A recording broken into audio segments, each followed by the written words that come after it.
सर्वांना नमस्कार. ऑफिसवाला लव इटशन या स्टोरीचे 84 एपिसोड या पूर्वीच अपलोड केलेले आहेत. कृपया ते सगळे एपिसोड ऐकण्यासाठी आपल्या चॅनलला भेट द्यावी. आर्याने ऑफिसमध्ये मुलींना जवळ घेणाऱ्या आणि टच करणाऱ्या, त्यांच्या डोळ्यात डोळे घालून बघणाऱ्या इंद्राला छडीने फटकावायला सुरुवात केली आणि दार लावून ती त्याचा समाचार घेत होती. आणि इंद्रा हात जोडून म्हणाला, आरू बेबी सॉरी, तुझी शपथ, मी पुन्हा असं कधीच करणार नाही. अगं नको असं करू, यू लव्ह मी ना. आणि आरू म्हणाली, no, I hate you Indra. तू का तिला हात लावला? यू आर ओनली माय, समजलं? तुझा तो डफर मित्र माझा दादा एकदा मुलींच्या नादी लागून फसला, आता चांगलाच पस्तावलाय आणि आता कुठल्याच मुलीसोबत प्रोजेक्टसुद्धा करत नाही. तसा अनुभव तुला घ्यायचा आहे का? इंद्रा, आता ना मी तुझ्या ऑफिसमध्ये एकही मुलगी ठेवणार नाही, बघ तू. आणि इंद्रा घाबरून म्हणाला, बेबी तू आता सगळ्यांना हाकलून देशील का? असं केलंस तर काम कोण करेल? मला प्रोजेक्ट मिळायला लागलीत, वर्कलोड वाढतोय. आणि आरू म्हणाली, नवीन वर्कर मिळेपर्यंत मी तिकडच्या ऑफिसमधले वर्कर इकडे आणीन, माझ्यासाठी काहीही अवघड नाही, ओके? पण मी या मुलींना आता ठेवणारच नाही. ऑलरेडी यांनी खूप आगाऊपणा केला आहे आणि माझ्या डोक्यात गेले आहेत. आत्ताच्या आत्ता प्रत्येकीला मेल करायला सांगते मी संग्रामला, आणि उद्यापासून त्या येणार नाहीत. असं म्हणून आरूनं आता तिचा फोन हातात घेतला संग्रामला फोन करण्यासाठी. संग्रामनं सुद्धा लगेच फोन उचलला आणि आर्या इकडून रागात म्हणाली, संग्राम, आत्ताच्या आत्ता आपल्या सगळ्या वर्कर्सना मेल कर. आत्तापर्यंत त्यांची जितकी सॅलरी आहे ना ती त्यांना देण्यात येईल आणि उद्यापासून अजिबात ऑफिसला यायचं नाही.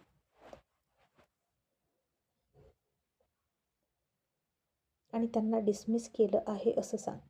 आणि हे सगळं ऐकून संग्राम गडबडला. इकडे इंद्रासुद्धा चक्रावला आणि म्हणाला, मॅडम, पण काय झालं? असं तडकाफडकी हाणरणे तुम्ही का घेता? आर्या म्हणाली, तुझे इंद्रा सर हल्ली मुलींच्या डोळ्यात डोळे घालून बघतात ना, त्यांना मोतीबिंदू होण्याआधी मला सरळ केलं पाहिजे, म्हणून मी हे सगळं करते. आणि संग्रामला लगेच कळलं की चक्कर की आहे आणि मधून किती मोठा घोळ घालून ठेवला असं त्याला वाटलं. आणि हे सगळं पुन्हा मधूच निस्तारू शकते तिच्या फ्रेंडला समजावून. आणि असं वाटून संग्राम आरूला समजावत म्हणाला, मॅडम, मी तुम्ही सांगताय तसंच करतो, ओके? पण तुम्ही चिडू नका. आणि आर्या म्हणाली, ओके, पटकन त्यांना मेल कर आणि ते मेल मला फॉरवर्ड कर. मी ते सगळे मेल बघणार आणि मगच मला तसल्ली मिळेल. आणि मग त्यांना कळेल की ऑफिसमध्ये नक्की काय करायचं असतं. बॉसच्या डोळ्यात डोळे घालून बघायचं असतं की काम करायचं असतं. संग्राम, जे सांगितलं ते पटकन झालं पाहिजे, अदरवाईज यू नो व्हेरी वेल, माझा राग तुला चांगलाच माहीत आहे. आणि आता संग्रामचा सुद्धा नाईलाज झाला, नाहीतर त्यालाही डिसमिस व्हायची वेळ आली असती. आणि त्यानं पटकन एक मेल टाईप केला आणि सगळ्या जणींना पाठवला. आणि तो मेल बघून सगळ्या मुली चक्रावल्या. आणि हे काय आहे? आम्ही तर काहीच चूक नाही केली, तरी आम्हाला का डिसमिस केलं वगैरे प्रश्न त्यांना पडले.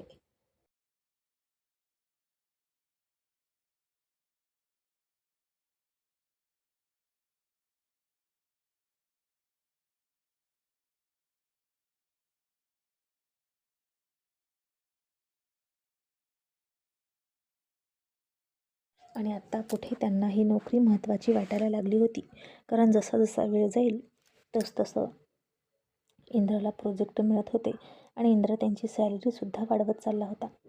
त्यांच्या कंपनीला जो नफा मिळेल त्यातला काही भाग तो नोकरांना देत होता, म्हणजे त्यांनी चांगलं काम करावं.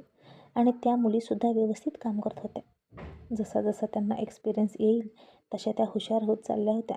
आणि इंद्राच्या हाताखाली काम करताना त्यांना आपलं भविष्य उज्ज्वल आहे. आणि ही कंपनी अर्जुन सरांच्या जावयाची आहे.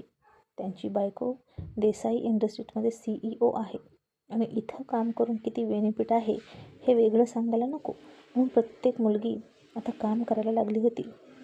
आधीसारखं काहीही आगाऊपणा टाईमपास करत नव्हत्या. आणि अशा वेळी जर असं डिसमिस केलं तर त्यांना चक्कर नाही काय करणार. आणि त्या मुलींनी आता संग्रामला फोन करायला सुरुवात केली आणि आमचं काय चुकलं असं विचारत होत्या. आणि संग्राम प्रत्येकीला सांगायचा, सॉरी सॉरी, पण यावेळी तुमचं काहीही चुकलं नसलं तरी आर्या इंद्रजीत जाधव यांचा हुकूम आहे की तुम्हाला डिसमिस करायचं, आणि ते का हे त्याच तुम्हाला सांगू शकतील. तशा मुली घाबरल्या. आर्या मॅडमच्या समोर जायचं म्हणजे वाघिणीच्या जबड्यात जाण्यासारखं वाटायचं त्यांना. फारच कमी वेळात खूपच मोठी झेप घेतली होती या छोट्या शेरणीनं. फक्त काहीच महिन्यांपूर्वीची ही इनोसंट अल्लड हट्टी आर्या ही वाटत नव्हती. आणि त्या मुली म्हणाल्या, संग्राम प्लीज प्लीज आम्हाला कारण कळू दे. अरे असं नको ना, ही कंपनी नाही सोडू शकत आम्ही. आणि एक्स्ट्रा वर्क करायचं आहे का तरी करतो. एखाद्याची चूक झाली असेल तर तिला समजावतो, पण प्लीज असं नको. नाहीतर आर्या मॅडमना आम्हाला भेटायला सांग, आम्ही त्यांना रिक्वेस्ट करतो. आणि संग्राम म्हणाला, ओके तेवढं मी करू शकतो. मॅडमना रिक्वेस्ट करून उद्या ऑफिसमध्ये बोलावतो. आणि त्यानं फोन ठेवला आणि आधी मधूला फोन लावला आणि आत्ताच्या आत्ता आर्या मॅडमना फोन कर आणि सगळं समजावून सांग. दुपारी काय झालं ते त्यांचं कन्फ्युजन दूर कर असं म्हणणार होता तो. पण आता मधू झोपली होती, ती फोन घेत नव्हती. आणि आजच्या रात्री तरी इंद्रा सरांची काहीही हेल्प करू शकत नाही असं त्याला वाटलं. कारण जोपर्यंत मधू फोन करून आर्याला समजावत नाही तोपर्यंत इंद्रा सरांचं काही खरं नव्हतं. आणि संग्राम पुन्हा रूमच्या बाहेर आला आणि त्यानं बघितलं तर त्याचा दादा अजूनही तिथेच अँगलला टेकून उभा होता. संग्राम नुसता गेला, त्याच्या शेजारी जाऊन उभा राहिला. बोलला मात्र काहीच नाही. आणि जितेंद्र म्हणाला, संग्राम काहीच बोलणार नाहीस का? संग्राम म्हणाला, बोलणार नाही दादा, बोलण्यासारखं काहीच नाही रे. आई वडील लहानपणापासून माझ्यासोबत कसे वागतात हे तू बघतो, पण तुलासुद्धा कधी भाऊ म्हणून माझी दया नाही आली. आणि आता तर काय, तुझं लग्न झाल्यापासून तुझी बायको मला नोकरासारखं वागवते आणि तूही तिला साथ देतोस. तूच तिला मदत करतो आणि मला काम करायला लावतो आणि तिच्या वागण्याला दुजारा देतो. तसा जितेंद्र म्हणाला, नाही संग्राम, मलाही असं नाही आवडत रे, तुला नोकरासारखं ट्रीट केलेलं. पण काय करू, ती मुलगी कशी आहे बघतोस ना. तिचं नाही ऐकलं तर खूप तमाशा करते आणि पुन्हा पुन्हा तुमचा अपमान करते. म्हणून मला वाटतं की तिचं ऐकावं आणि विषय क्लोज करावा. आणि आता बघ ना, कार पाहिजे म्हणून हट्ट करून बसली. कुठून आणू कार मी, तूच सांग. संग्राम म्हणाला, लोन काढ. जितेंद्र म्हणाला, लोन ऑलरेडी आहे, हिच्या पहिल्या कारसाठी घेतलेलं. संग्राम म्हणाला, मग हप्त्यावर गाडी घे. जितेंद्र म्हणाला, आणि हप्ते कसे फेडू? काहीच शिल्लक राहत नाही. हिच्या डॅडीने मला नोकरी दिली आणि अख्खा पैसा मी काम करून तिच्यावर उधळतोय. काय म्हणून मी हे लग्न केलं मलाच कळत नाही. आणि संग्राम म्हणाला, दादा मग एक पर्याय आहे, सुचवू का?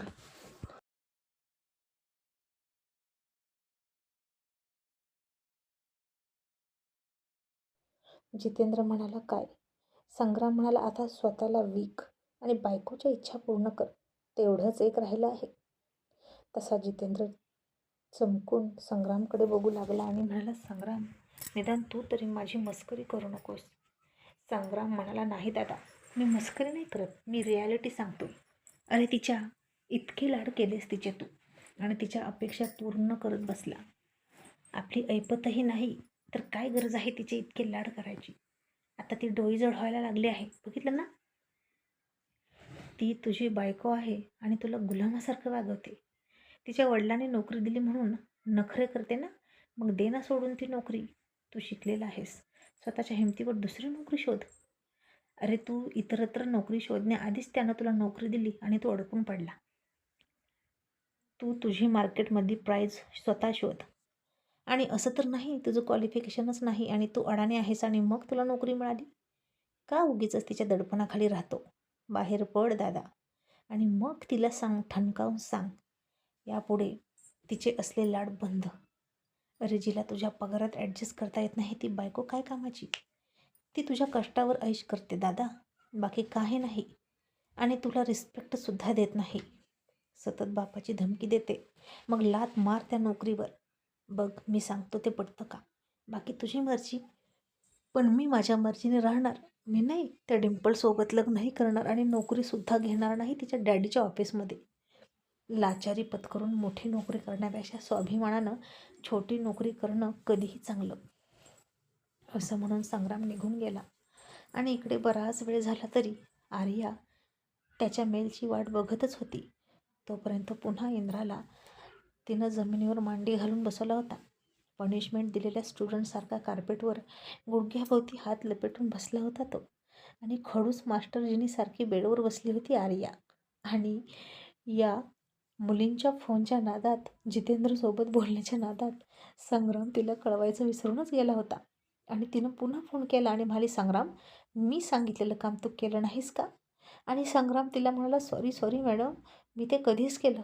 पण ॲक्च्युली त्या मुली आहेत ना, सगळ्याजणी तुम्हाला भेटायचं आहे. तीच रिक्वेस्ट करण्यासाठी त्यांनी मला खूप फोन केले आणि मी विसरलो. Sorry madam, sorry again.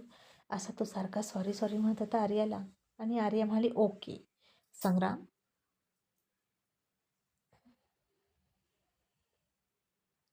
मी लंच ब्रेकमध्ये येईल, नाहीतर मला वेळ नाही इतरत्र वेळी यायला. आणि संग्राम म्हणाला, ओके. आणि त्या सगळ्या जणींना तसा मेसेज केला त्यानं. मग इंद्रा म्हणाला, आरू बेबी, लिसन टू मी, असं काहीच नाही जसं तू समजते. आर्या म्हणाली, असू दे, माझा गैरसमज असेल तो, पण आता तुला उद्यानंतरच माफी मिळेल. आणि ती झोपायची तयारी करू लागली. आणि इंद्रा म्हणाला, डार्लिंग, मी काय करू? आर्या म्हणाली, तू रोमॅन्स करायचा, बेस्ट लक, असं म्हणून ती झोपली. आणि इंद्राला काही कळलंच नाही की नक्की कुणासोबत रोमॅन्स करायचा. असं ती म्हणाली, नक्की तिच्यासोबतच रोमॅन्स करायचा असेल असं वाटून तो तिच्या शेजारी गेला. आणि हळूच तिला कमरेत हात घालून ओढायला लागला.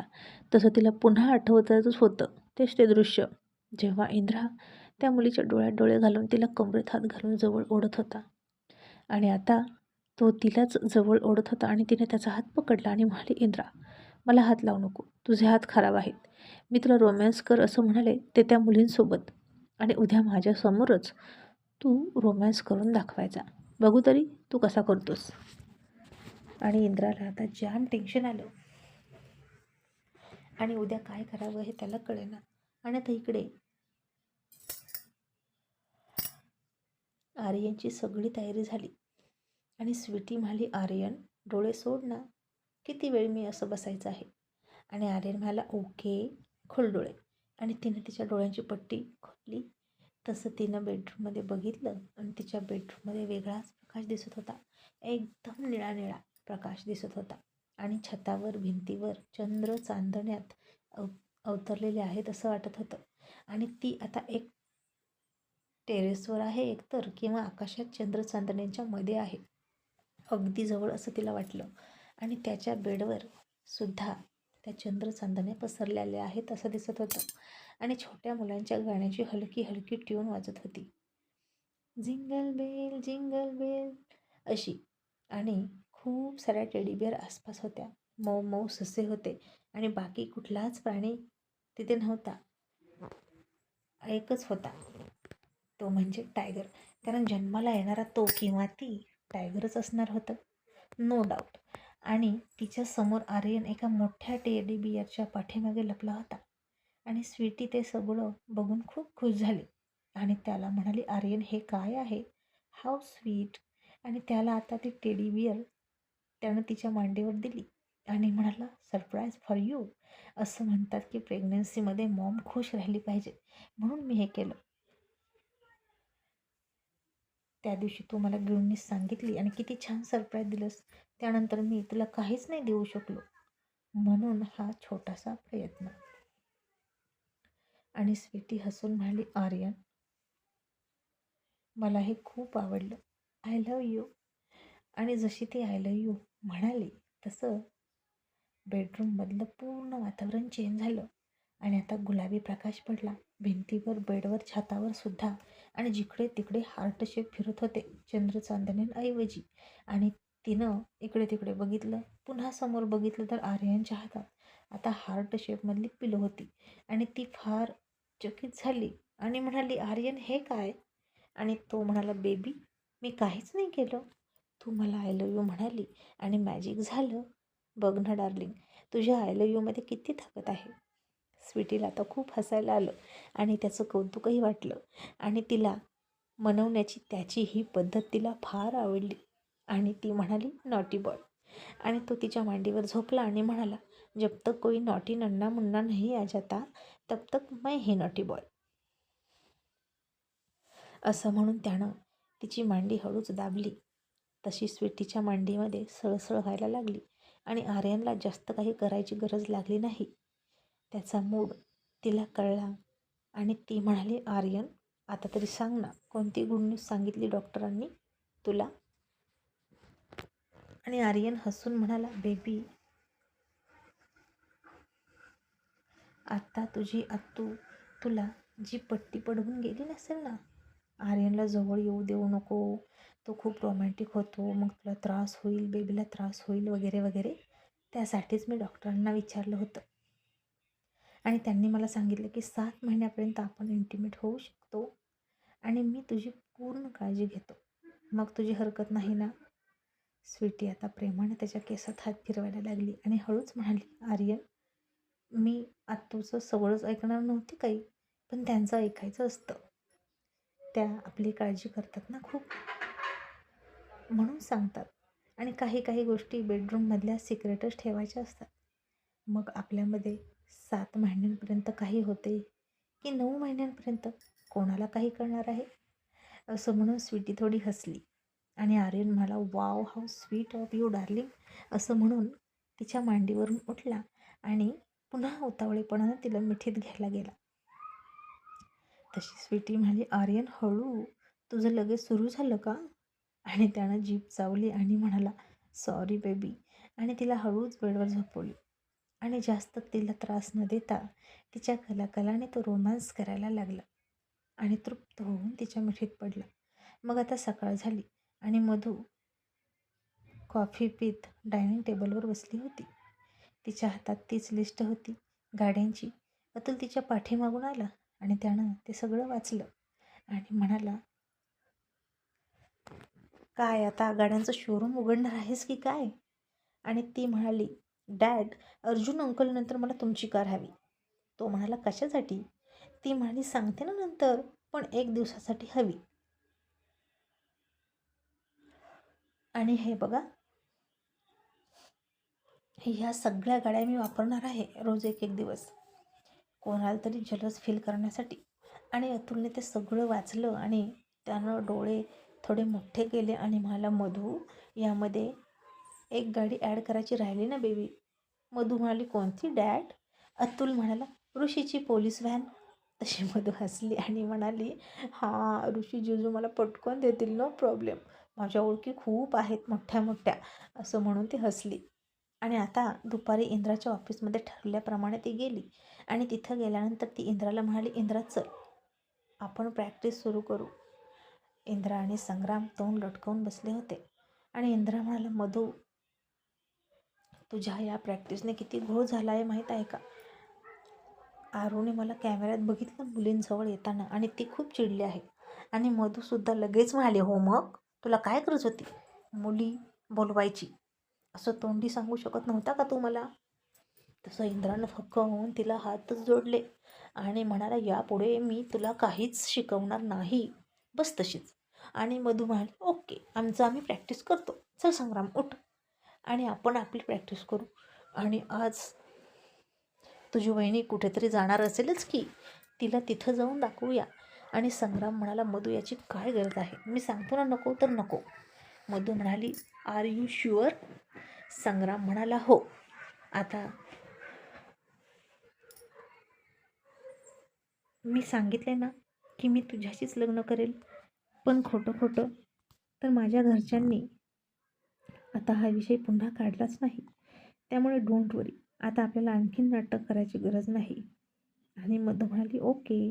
आज तरी आर्याला इकडे येणं झालं नाहीच आणि सगळ्या मुली कामावरून काढून टाकलेल्या लेटर हातात असताना सुद्धा इंद्राला म्हणाल्या, सर आम्ही आलोच आहोत, तर मॅडमची भेट होईपर्यंत आम्ही काम करतो, चालेल का?